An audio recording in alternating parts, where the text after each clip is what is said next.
Allô? Oh, comment je vais faire pour connaître la personne? Tu penses que c'est en devenant copain-copine que tu vas connaître la personne? Là, tu n'as pas considéré l'humain. C'est le moment le plus hypocrite de tout le moment. Dès que tu sais que quelqu'un te regarde, tu es toujours à ton meilleur. Allô? Tu es toujours à ton meilleur. Certaines personnes, je les ai entendues parler alors qu'ils ne savaient pas que je les entendais. Et j'étais choqué. Parce que quand tu regardes, ils s'ajustent. Ils s'ajustent. Copain-copine, ce n'est pas... C'est fiançailles, mariage. Et le fiançailles, là, ce n'est pas 4 ans de vie, c'est pas ça. Ça ne marche pas. Ça ne marche tout simplement pas. Le plus vite, c'est le mieux. Des fois, les gens me demandent combien de temps, pasteur, combien de temps. Je ne sais pas, si je vous donne un temps, vous allez être choqués. Pour moi, 6 mois de fiançailles, c'est suffisant. Un an max, c'est suffisant. Parce que dès que je t'approche pour dire que je voudrais ta main, c'est parce que j'ai déjà fait une décision. Alors, tu ne veux pas approcher quelqu'un si tu n'as pas fait une décision. Et tu dis, mais c'est impossible. Je dis, laisse. Soyons honnêtes. Une fois, je parlais à quelqu'un. Ne me demandez pas c'est qui, je ne veux pas vous dire. C'est quelque part entre Pôle Nord et le Pôle Sud. Amen. Et là, c'était toujours la même argumentation. Ah, je dois connaître la personne, blablabla. Je dis, tu connais déjà toutes les personnes. Il dit, comment ça? Je dis, je vais te donner un exemple. Et si le frère tel et tel venait pour t'épouser, est-ce que tu vas accepter? J'ai choisi parce que je savais un peu. Tu sais, on sait. Je suis passé par là. Des fois, les gens pensent que je ne vois pas. Je vois beaucoup de choses. Je ne dis tout simplement pas. Et si, je dis juste par exemple, si frère tel venait pour te dire, je vais t'épouser, est-ce que tu vas dire oui? Il dit non. Il dit alors, est-ce que tu es sorti avec lui pour savoir que tu ne veux pas l'épouser? Il dit, tu as raison, hein? Des fois, j'ai déjà eu des cas comme la sœur vient me voir. Pasteur, tel frère est venu me voir. Moi, je ne veux rien savoir. Blablabla. Ok. Je peux juste dire non. Parce qu'il a aussi le droit de demander, n'est-ce pas? N'est-ce pas? Maintenant, la même personne, c'est notre frère qui ah, pasteur, le frère tel m'a approché, bon, je ne sais pas, je ne suis pas sûr. Ah. Toi, pourquoi tu étais sûr avant que là tu n'es plus sûr? C'est parce que nous savons déjà, soyons honnêtes entre nous. Nous savons déjà. Il y a des gens que tu as déjà éliminés de ta liste. Aïe, aïe, aïe. Les vérités sortent aujourd'hui. Rebecca, qu'est-ce que tu nous as fait faire, Rebecca? Il y a de ces gens que tu as déjà éliminés de ta liste. Alors, et comment tu l'as fait? C'est juste en observant comment ils se comportent tous les jours dans nos activités. Et puis tu dis, ah, moi pas là. Puis là, moi peut-être là. C'est déjà réglé. Allô? Ok, refusez seulement, c'est pas grave. Moi, je vais dire.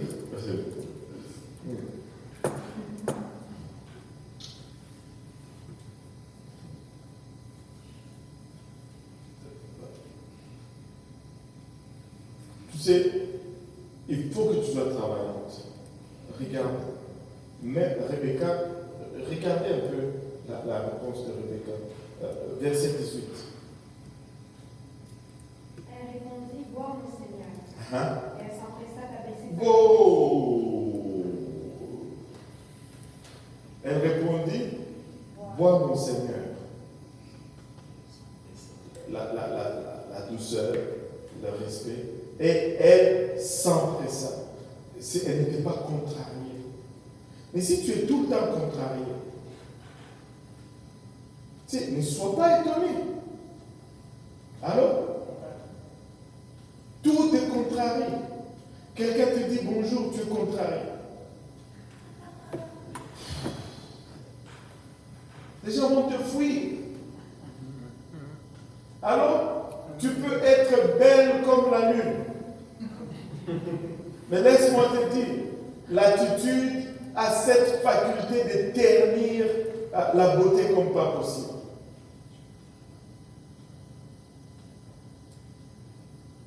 Et tout le monde dit sa attitude. L'attitude de Rebecca était impeccable. Impeccable. Impeccable. Et s'il y a quelque chose sur lequel des fois nous devons travailler, c'est notre attitude. C'est la première chose que tu dois... Tu sais, c'est quoi la clé de l'attitude? Et ça, c'est un problème, et pour les filles, et pour les hommes, ça c'est un problème générationnel. S'il y a une génération qui est infectée par l'orgueil, c'est vraiment la génération dans laquelle nous vivons. Et l'orgueil démolit l'attitude. Quand tu penses que tu es mieux, quand tu penses que tu mérites mieux, c'est de l'orgueil, l'Église.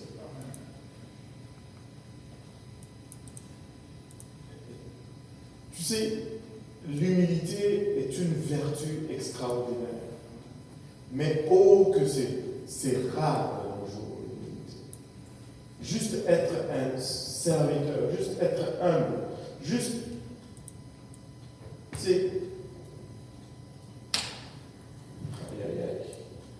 Seigneur, aide-nous. Alléluia. Et nous avons tous besoin d'une petite dose d'humilité. Amen. Alléluia. Et après que tout cela s'est accompli, l'homme l'a regardé avec étonnement et sans rien dire, pour voir si l'Éternel faisait réussir son voyage ou non. Donc, lisez un peu le verset 22. Le verset 22, pardon. Quand les chameaux eurent fini de boire, l'homme prit un anneau d'or du poids d'un demi-cycle et 2 bracelets du poids du cycle d'or. Et il dit, de qui es-tu, ma fille? Dis-le-moi, je te prie. Y a-t-il dans la maison de ton frère de la place pour passer la nuit? Elle répondit, je suis la fille de Bethuel, fille de Milka et de Nacor. Elle lui dit encore, il y a chez nous de la paille et du fourrage en abondance, et aussi de la place pour passer la nuit. Waouh! En plus, elle était accueillante. En plus, elle était accueillante. Une chose que, tu sais, il faut savoir accueillir les gens chez toi, chez soi. Et ça sera une leçon pour nous. Et il y a de la place pour nous, chez nous. Pour passer la nuit. Alors l'homme s'inclina et se prosterna devant l'Éternel en disant, béni soit l'Éternel, le Dieu de mon Seigneur Abraham, qui n'a pas renoncé à sa miséricorde et à sa fidélité envers mon Seigneur. Moi-même, l'Éternel m'a conduit à la maison des frères de mon Seigneur. La jeune fille courut raconter ces choses à la maison de sa mère. Rebecca avait un frère nommé Laban. Laban courut dehors vers l'homme près de la source. Il avait vu la tour et le bracelet aux mains de sa sœur, et il avait entendu les paroles de Rebecca, sa sœur, disant, ainsi m'a parlé l'homme. Il vint donc à cet homme et se tenait auprès des chameaux vers la source.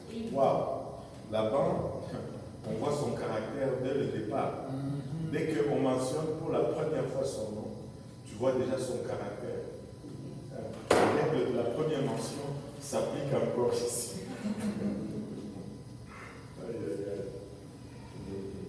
Oui. Et il dit, viens béni de l'Éternel, pourquoi resterais-tu dehors? J'ai préparé la maison et une place pour les chameaux. L'homme arriva à la maison. Laban fit décharger les chameaux et il donna de la paille et du fourrage aux chameaux et de l'eau pour laver les pieds de l'homme et les pieds des gens qui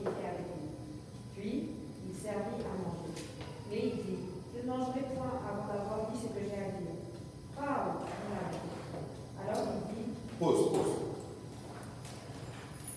Là, Dieu lui fait voir vraiment c'est tout ce qu'il avait mis comme moyen pour savoir. Dieu le lui donne et finalement il sait que c'est Rebecca. Et là, après qu'il ait demandé de qui elle était la fille, il se rend compte que c'est de la parenté Abraham. Et c'était un soulagement pour lui. Mais maintenant, il fallait que la fille accepte de le suivre vers l'inconnu. Amen. Juste pour sauver du temps, je vais vous laisser le reste du chapitre pour lecture, mais il a présenté ses préoccupations. Et on a demandé éventuellement à Rebecca si elle voulait le suivre. Et lui dit, ne me faites pas tarder, moi je veux partir. Et là, il dit, on n'a pas de problème, tant que la fille elle-même désire de suivre. Elle était prête pour le mariage. Elle dit, bon, moi je pars, même aujourd'hui.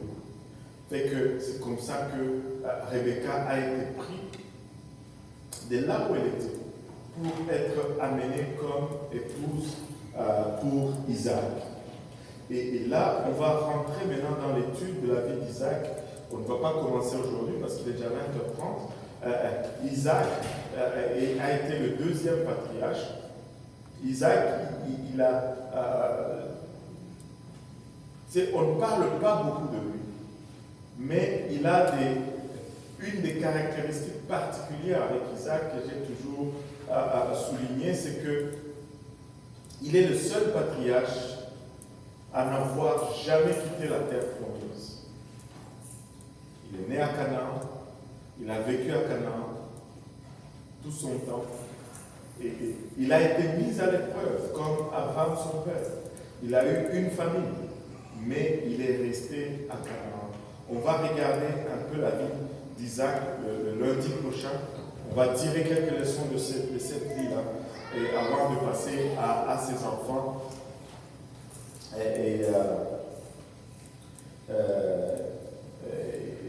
Ésaü et Jacob.